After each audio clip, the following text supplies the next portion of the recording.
ഇനി ഇതിൽ നിന്ന് വെള്ളത്തിൽ വീണതിൽ നിന്ന് രക്ഷപ്പെടാൻ വേണ്ടിയിട്ടാണ് ചില പ്രഖ്യാപനങ്ങൾ നടത്തിയത്. ഇപ്പൊ പെൻഷൻ ഉൾപ്പെടെയുള്ള കാര്യങ്ങളിലെ പ്രഖ്യാപനങ്ങൾ നടത്തിയത്. ഞങ്ങൾ പാവപ്പെട്ടവർക്കും സാധാരണക്കാർക്കും സർക്കാർ എന്തു കൊടുത്താലും ഞങ്ങളതിനെ സ്വാഗതം ചെയ്യും, ഞങ്ങളതിനെ പിന്തുണയ്ക്കും.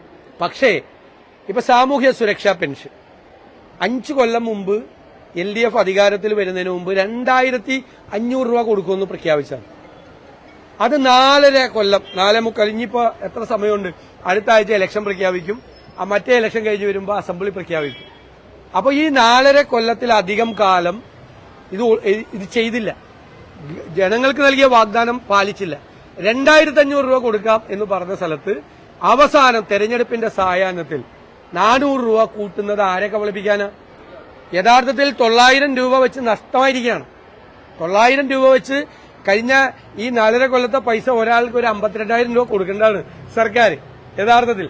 അപ്പൊ 2500 രൂപ ആക്കാം എന്ന് പറഞ്ഞ് വോട്ട് പിടിച്ച് ജയിച്ച അധികാരത്തിൽ വന്നിട്ട് 4.5 കൊല്ലം 1 രൂപ പോലും കൂട്ടാതെ തെരഞ്ഞെടുപ്പിന്റെ സായാഹ്നത്തിൽ അങ്ങനെ കേരളത്തിലെ ജനങ്ങളെ കബളിപ്പിക്കാൻ പറ്റില്ല. കൂട്ടിയത് നല്ല കാര്യം, 400 എങ്കിൽ 400 കൂട്ടിയത് നല്ല കാര്യം. 5 മാസം പെൻഷൻ മുടക്കിയ ആളുകളാണ് ഇവർ. 5 മാസം പെൻഷൻ മുടക്കിയ ആളല്ല, കൂട്ടിയതിനെ ഞങ്ങൾ എതിർക്കില്ല, ഒരിക്കലും എതിർക്കില്ല.